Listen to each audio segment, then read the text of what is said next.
Penyebab kematian satu keluarga di Warakas, Jakarta Utara akhirnya terungkap. Ibu dan 2 orang anaknya tewas akibat diracun.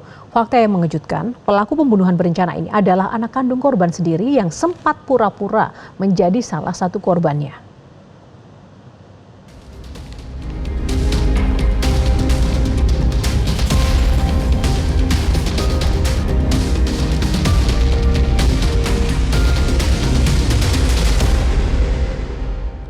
Misteri kematian satu keluarga di rumah kontrakan di Jalan Warakas, Tanjung Priok, Jakarta Utara yang sempat menyisakan tanda tanya akhirnya terkuak.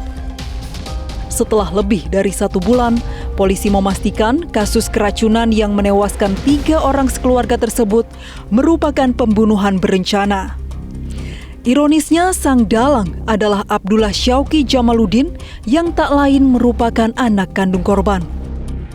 Berdasarkan hasil visum, polisi menyebut korban tewas akibat masuknya zat kimia berbahaya ke dalam tubuh dengan kadar di atas ambang batas. Korban pingsan dengan racun tertentu, dengan metode tertentu. Kemudian proses kedua setelah memastikan bahwa korban pingsan namun belum meninggal dunia, dia menyedorkan racun lagi ke dalam mulut para korban. Jadi jejak kejahatan Syauqi terekam jelas oleh kamera CCTV. Rabu 31 Desember 2025, tersangka terlihat keluar rumah menggunakan sepeda motor sambil membawa sebuah panci yang belakangan diketahui digunakan untuk meracik ramuan maut bagi keluarganya. Usai menghabiskan malam tahun baru bersama teman-temannya, keesokan harinya Syauqi kembali ke rumah dengan membawa beberapa sisa kembang api. Malam harinya saat ibu dan 2 saudaranya sudah tidur, Syauqi merebus air teh di dalam panci dengan dicampur kapur barus dan racun tikus. Rebusan kapur barus itu membuat asap memenuhi seluruh ruangan. Tersangka sengaja keluar dan menutup pintu rumah kontrakan, meninggalkan 3 anggota keluarganya. Pada Jumat 2 Januari dini hari, tersangka memeriksa para korban yang sudah terkulai lemas. Namun melihat para korban masih hidup, Syauqi mencekoki lagi korban dengan teh yang berisi racun hingga akhirnya meninggal dunia.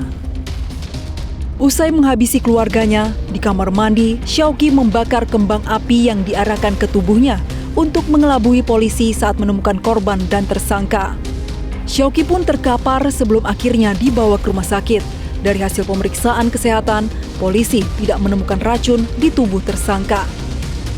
Pelaku ini sering pulang malam, sering tidak pulang, bahkan dicari-cari ibunya gitu, sehingga di situ menimbulkan kemarahan dari ibunya. Ya, dia memang sudah ada perencanaan untuk melakukan itu dan momennya mungkin dirasa pas oleh pelaku di tanggal 1 itu. Kabar ini mengejutkan warga sekitar.